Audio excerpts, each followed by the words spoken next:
क्या हाल है मेरे हीरोज़? आ गए मेरे टॉपर्स की टीम। कैसे चल रही है मेरे रॉयल रैंकर की तैयारी? अगर क्लास 10th बायोलॉजी का चैप्टर 1 श्वसन आपको टफ लगता है तो बस आप 3 मिनट रुक जाइए। 3 मिनट रुक जाइए, बस सब अच्छे से क्लियर हो जाएगा। अगर आपने पार्ट 1 नहीं देखा है तो पहले पार्ट 1 देख लीजिए, यह पार्ट 2 है। तो चलिए हम बिना समय गवाए शुरू करते हैं।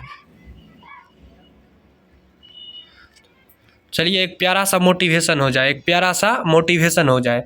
याद रखो, अगर तुम नहीं करोगे तो कोई और कर देगा। हाँ, अगर आप नहीं करेंगे तो कोई और ज़रूर कर देगा। दुनिया किसी की इंतज़ार नहीं करती। जो आज मेहनत करेगा वही कल चमकेगा, और जो सोता रहेगा वो बस दूसरों की सफलता की कहानी सुनता रहेगा। हाँ, अगर आप अब आज टॉपर नहीं बनेंगे, कोई दूसरा बनने के लिए तैयार है। अगर आप आज सफल नहीं होंगे तो आप सफलता की सिर्फ कहानी ही सुनते रह जाइएगा। सफलता की कहानी मत सुनिए, सफलता की कहानी सुनाइए किसी को। तो चलिए आगे बढ़ते हैं। यह एक मेरा छोटा सा यूट्यूब चैनल है जिसे आप सब्सक्राइब कर लीजिए और बेल आइकन को दबा लीजिए। चलिए माँ शारदे का आशीर्वाद सब ले लीजिए। चलिए शुरू करते हैं। आज हम श्वसन का पार्ट 2 पढ़ेंगे। श्वसन का पार्ट 2 आज श्वसन अंग पढ़ेंगे। क्या पढ़ेंगे? श्वसन अंग पढ़ेंगे। तो चलिए शुरू करते हैं। जितने भी स्तनधारी जीव हैं जैसे पक्षी, मनुष्य, कछुआ, सर्प, लिजर्ड इत्यादि फेफड़े द्वारा श्वसन करते हैं। हम फिर बोल रहे हैं, यह पार्ट 2 है। पार्ट 1 जाके सबसे पहले आप देख लीजिए। देखिए, जैसे जितने भी स्तनधारी जीव हैं जो अपने बच्चे को दूध पिलाते हैं उसे स्तनधारी कहते हैं। जो अपने बच्चे को दूध पिलाते हैं उसे स्तनधारी कहते हैं। जैसे हो गया पक्षी, मनुष्य, कछुआ, सर्प, लिजर्ड इत्यादि फेफड़े द्वारा श्वास लेते हैं। स्तनधारी जीव क्या है? वो फेफड़े द्वारा सांस लेते हैं। जितने भी कीट है जैसे तिलचट्टा, ग्रास हॉपर, ये श्वास नली या ट्रेकिया द्वारा श्वसन लेते हैं। ट्रेकिया द्वारा या श्वास नली द्वारा कौन लेता है? तो तिलचट्टा और ग्रास होपर। तिलचट्टा और ग्रास होपर। देखिए, यह बहुत ही इंपॉर्टेंट ऑब्जेक्टिव है कि ट्रेकिया द्वारा श्वसन कौन करता है? तो तिलचट्टा या ग्रास होपर। गिल्स, कलोम या गल्फर। गिल्स एक विशेष प्रकार के श्वसन अंग है जो जल में विलय ऑक्सीजन का उपयोग श्वसन के लिए करता है। देखिए, गिल्स जो है ना, गिल्स कीजिए कहिए या कलोम कहिए या फेफड़ा, यह एक प्रकार का ऐसा श्वसन अंग है जो जीव पानी में रहता है वो उसे गिल्स या फ्लोम या गल्फर होते हैं। जैसे मछली हो गए, वो पानी में रहता है। या गिल्स का क्या काम है? गिल्स जो होता है वो पानी में घुले ऑक्सीजन का उपयोग कर श्वसन करते हैं। समझ गए? जैसे मछली हो गया, मछली में गिल्स होते हैं, वो पानी में रहते हैं इसलिए उसमें गिल्स होते हैं। तो चलिए दूसरा देखते हैं। मछली गिल्स के द्वारा ही श्वसन करती है। बोले, मछली जो है वो गिल्स के द्वारा ही श्वसन करती है। हर गिल्स में एक चपटी थैली में स्थित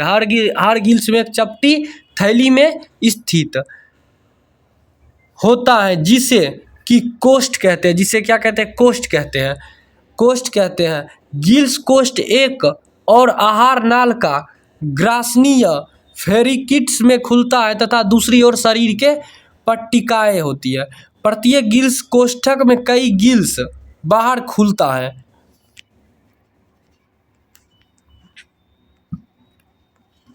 श्वसन की परिभाषा लिखिए। देखिए, श्वसन एक ऐसी प्रक्रिया है जिसमें वातावरण से ऑक्सीजन ग्रहण कर शरीर की कोशिका में पहुंच जाता है, जहां ऑक्सीजन ग्लूकोज का ऑक्सीकरण कर CO2, HO2 एवं ऊर्जा का निर्माण करता है। HO2 और ऊर्जा का निर्माण करता है। श्वसन मुख्यतः 2 प्रकार के होते हैं। श्वसन कितने प्रकार के होते हैं? श्वसन 2 प्रकार के होते हैं। श्वसन 2 प्रकार के होते हैं। अवावीय श्वसन और वावीय श्वसन। अवावीय श्वसन किसे कहते हैं? अवावीय श्वसन किसे कहते हैं? यह श्वसन का प्रथम चरण है जिसके अंतर्गत ग्लूकोज 6 कार्बन वाले अणु का आंशिक विखंडन ऑक्सीजन की अनुमति में होता है। इस क्रिया द्वारा एक अणु ग्लूकोज के 2 अणु पायरूवेट 3 कार्बन अणु का निर्माण होता है।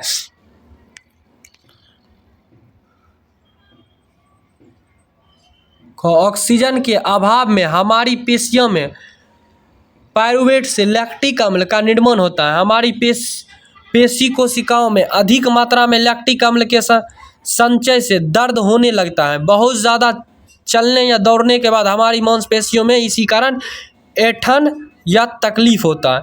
देखिए ऑक्सीजन जैसे हम बहुत ज़्यादा चलते हैं तो ऑक्सीजन का अभाव हो जाता है, उस ऑक्सीजन के अभाव में ना लैक्टिक अम्ल का निर्माण होता है और उसी लैक्टिक अम्ल के कारण हमें थकान महसूस होता है। लैक्टिक अम्ल के कारण ही थकान महसूस होता है।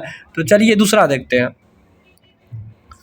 ऑक्सीजन के अभाव में हमारी पेशियों में पायरुवेट से लैक्टिक अम्ल का निर्माण होता है। हमारी पेशियों कोशिका में अधिक मात्रा में लैक्टिक अम्ल के संचरण के दर्द होने लगता है। बहुत ज़्यादा चलने या दौड़ने बाद हमारी मांसपेशियां इसी कारण ऐंठन या तकलीफ होता है। यह हम पढ़ चुके हैं, एक बार फिर समझने के लिए पढ़ लीजिए।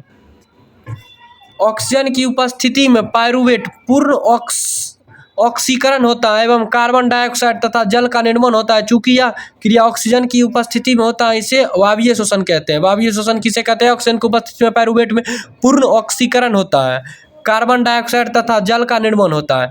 चूंकि यह क्रिया ऑक्सीजन की उपस्थिति में होता है अतः इसे वायवीय श्वसन कहते हैं। क्या कहते हैं? वायवीय श्वसन कहते हैं। देखिए वायवीय श्वसन किसे कहते हैं? श्वसन के प्रथम चरण में बना पायरुवेट पूर्ण ऑक्सीकरण के लिए माइटोकॉन्ड्रिया में चला जाता है। यहाँ ऑक्सीजन की उपस्थिति में पायरुवेट का विखंडन होता है। 3 कार्बन वाले पायरुवेट अणु विखंडित होकर 3 कार्बन डाइऑक्साइड के अणु बनाते हैं। इसके साथ साथ जल तथा रासायनिक ऊर्जा भी मुक्त होती है जो एटीपी अणु को संचित करती है। एटीपी अणु को संचित करती है।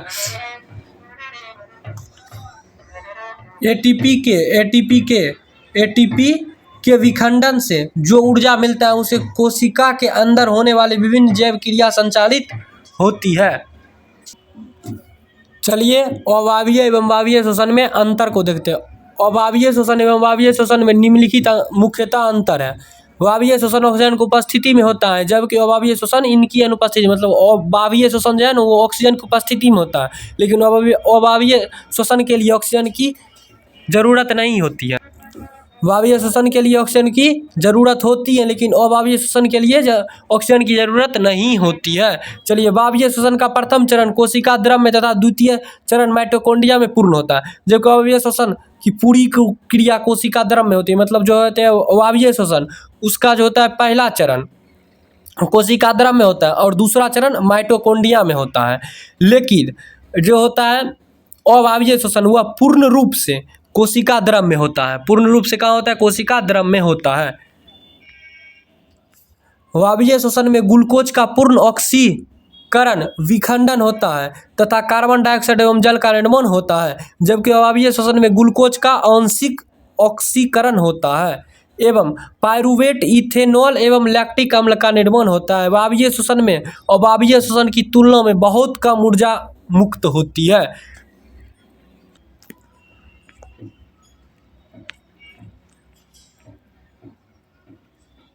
तो चलिए आज हमारा दूसरा पार्ट भी खत्म हो गया और कल हम ऑब्जेक्टिव करेंगे। उसके बाद परसों हम शॉर्ट और लॉन्ग दोनों कर लेंगे। एक वीडियो में ऑब्जेक्टिव और एक वीडियो में शॉर्ट और लॉन्ग दोनों कर लेंगे। ऑब्जेक्टिव जरूर देखिएगा, ऑब्जेक्टिव बहुत ही महत्वपूर्ण है। पूरा एकदम क्वेश्चन बैंक रहेगा और एक एक इम्पोर्टेंट क्वेश्चन रहेगा।